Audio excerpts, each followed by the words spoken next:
Friends, welcome to my YouTube channel APA maths classes. आज की इस वीडियो में हम बात करेंगे कर्व फिटिंग की। जी हाँ, कर्व फिटिंग का स्टैटिस्टिक में एक इम्पोर्टेंट टॉपिक आता है इंजीनियरिंग मैथमेटिक्स में, कर्व फिटिंग।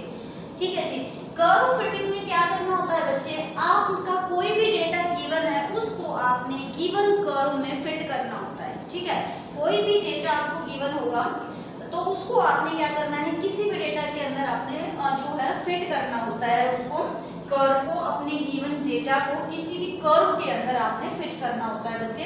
तो यहाँ पर जो आपके जो सिलेबस में अगर हम बात करें इंजीनियरिंग मैथमेटिक्स में, जो कर्व फिटिंग का जो टॉपिक, देखो हमारे पास मेथड्स बहुत सारे होते हैं। एवरेज ग्रुपिंग का मेथड्स है हमारे पास, ग्राफिकल मेथड से आप किसी भी डेटा को फिट कर सकते हो किसी भी कर्व में।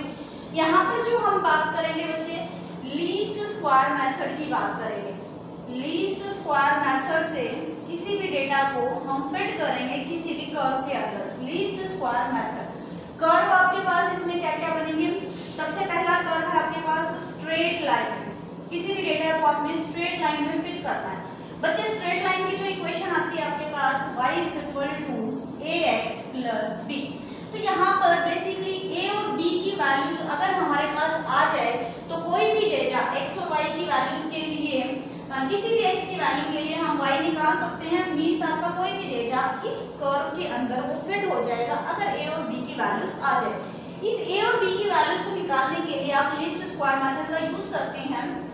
तो यहाँ पर अगर मैं इसी पे बात करें पहले, तो इसको a और b की वैल्यूज फाइंड आउट करने के लिए आपके पास नॉर्मल इक्वेशंस होती हैं बच्चे। नॉर्मल इक्वेशंस वो क्या होती हैं, आपने यहाँ समीशन लगा देना, summation y = a sigma x plus sigma b। ये इंडिपेंडेंट ऑफ सिग्मा है तो हम इस b को बाहर निकाल देते हैं, ये आपका 1 बनता है। 1 को आप n टाइम्स जब ऐड करते हैं तो ये आपका n बन जाता है। तो nb, ये आपकी फर्स्ट नॉर्मल इक्वेशन आती है।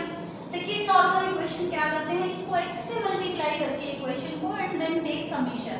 तो sigma xy = a sigma x² plus b sigma x. This is your second equation, second normal equation to find the values of a and b. आपके डेटा के अकॉर्डिंग आपके पास sigma y होगा, sigma x होगा, n की value भी होगी आपके पास, sigma xy भी होगा, सिग्मा x² भी होगा एंड सिग्मा x की भी वैल्यूज होंगी। इन दोनों इक्वेशंस में जैसे ही आप वैल्यूज पुट करते हैं तो a और b के लिए आपको दो इक्वेशंस मिलेंगी। उनको जैसे ही आप सॉल्व करेंगे a और b की वैल्यूज आ जाएगी और a और b की वैल्यूज आप गिवन कर्व के अंदर रख देंगे तो आपका जो डेटा है वो फिट हो जाएगा इन अ स्ट्रेट लाइन। ठीक है बच्चे। सेकंड जो हमने यहाँ पर बात करनी है, parabolic. Parabolic curve, parabolic curve की जो इक्वेशन होती है बच्चे, जो है क्वाड्रेटिक इक्वेशन होती है एक तरह से, y = ax² + bx + c। तो इसमें भी आपने a, b और c की वैल्यूज फाइंड आउट करनी है तो उसके लिए हमारे पास नॉर्मल इक्वेशंस होती हैं। नॉर्मल इक्वेशन क्या होगी, सिग्मा y = a, सबसे पहला काम है आपने इसको सिग्मा ले देना दोनों तरफ, b sigma x plus nc, क्योंकि ये कांस्टेंट है, इंडिपेंडेंट ऑफ समीशन है तो समीशन रन करेगा आपका 1 पे। 1 की वैल्यू जो आप बार बार ऐड करेंगे n टाइम्स तो वो n आ जाती है, nc। दूसरी इक्वेशन कहाँ से आएगी बच्चे, क्योंकि 3 वेरिएबल्स है तो 3 नॉर्मल इक्वेशंस आपको चाहिए। तो हम क्या करते हैं, यहाँ पर इसको x से मल्टीप्लाई करते हैं एंड देन टेक समीशन। तो सिग्मा xy, इसको x से मल्टीप्लाई किया, a सिग्मा x³ प्लस इसको x से मल्टीप्लाई कर रहे हो, b सिग्मा x² प्लस इसको x से मल्टीप्लाई कर रहे हो, c सिग्मा x। अगेन आप इसको x² से मल्टीप्लाई कर रहे हैं and then take summation x² y sigma = a, x² से कर रहे हो तो सिग्मा x⁴ प्लस इसको आप x² से कर रहे हो, b सिग्मा x³ प्लस इसको आप x² से कर रहे हो, c sigma x²।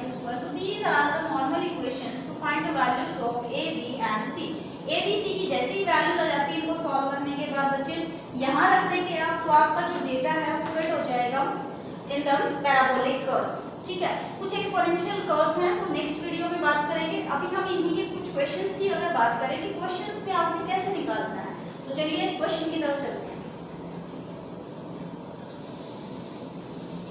find the parabolic curve that best fit the following x की वैल्यूज आपको गिवन है 10, 12, 15,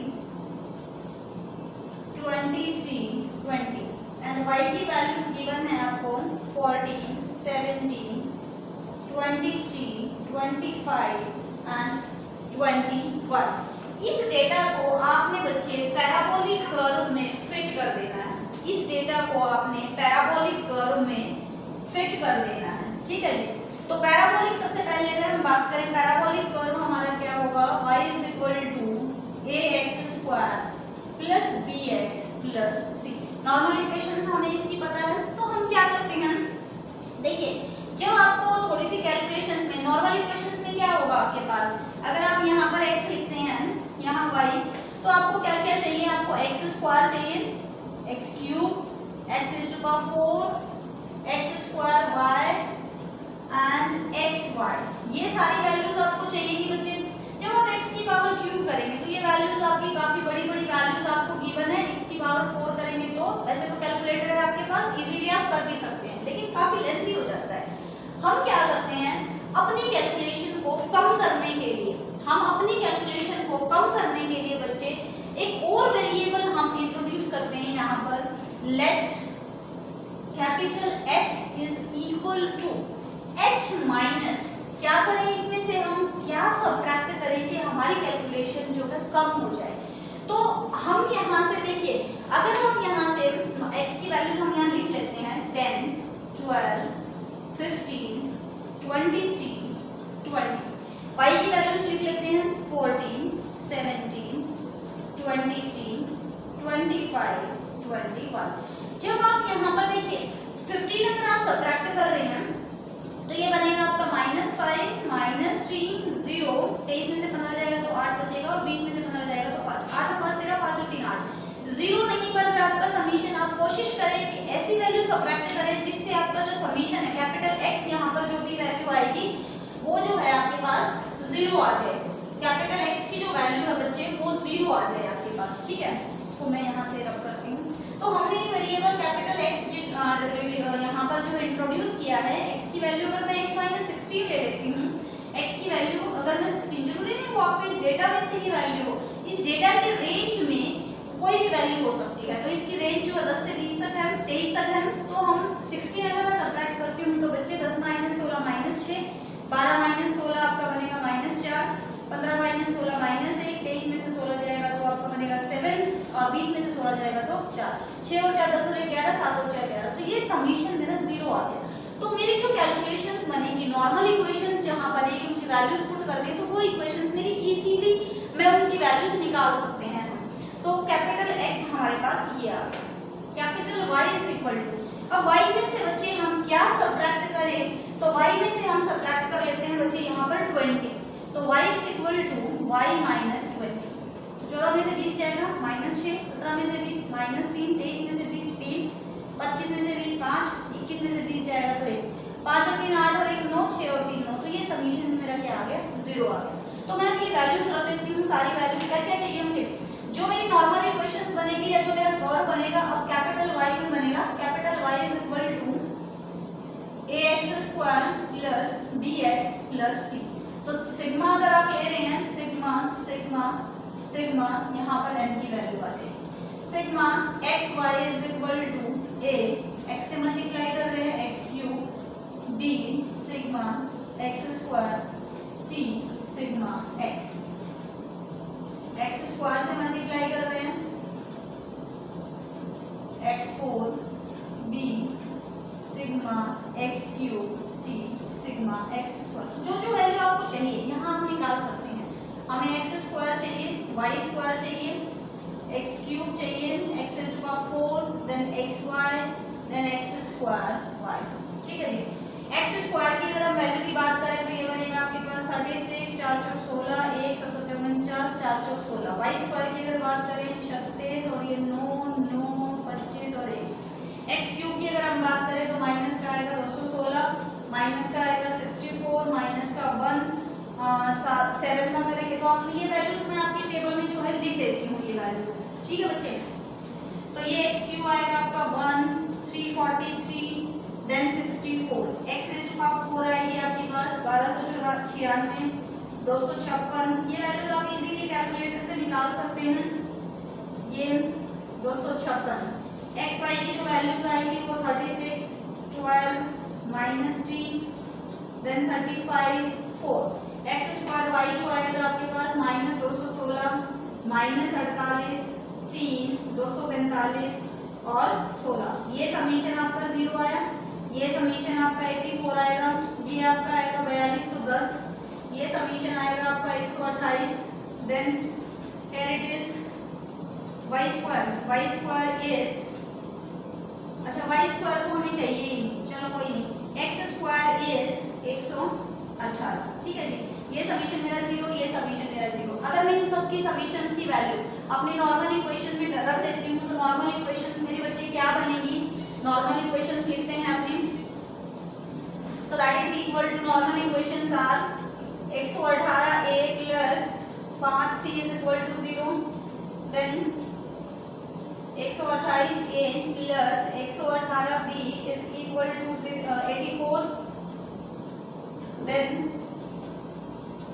4210a plus 128b plus 118c is equal to 0। बच्चे ये मेरी इक्वेशंस बनी है नॉर्मल इक्वेशंस। इनको आप एबीसी के लिए जैसे ही सॉल्व कर रहे हो क्या करते हैं आप यहाँ से c की वैल्यू निकाल लो। This implies c is equal to -118/5।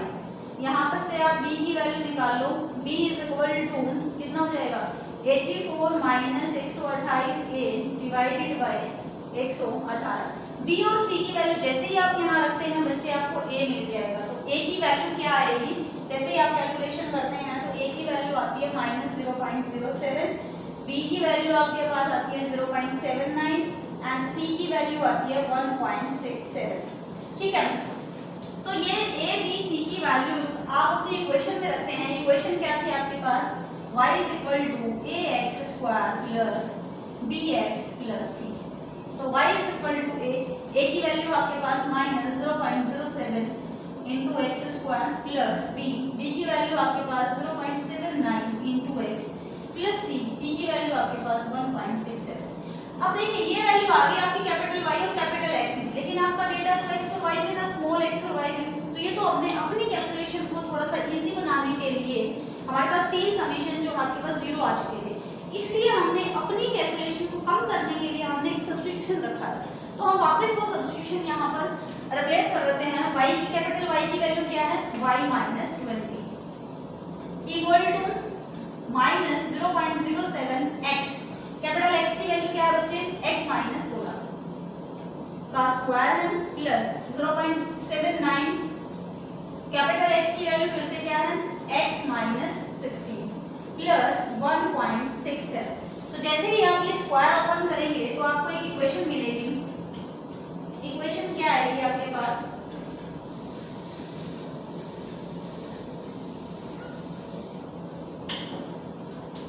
y -20 is equal to -0.07। जैसे आप स्क्वायर ओपन करेंगे तो x का स्क्वायर प्लस 16 का स्क्वायर आएगा 256 minus 32x plus 0.79 into x -16 plus 1.67। तो y is equal to -0.07 x square plus x की जो वैल्यू आएगी वो क्या आएगी? प्लस x इंटू x के इंटू में क्या आएगा? 32 को इससे करना है 0.074 32 से मल्टीप्लाई किया माइनस माइनस प्लस हो जाएगा और प्लस 0.79 ये x की वैल्यू आ गई प्लस कांस्टेंट टर्म आपके पास क्या आएगी?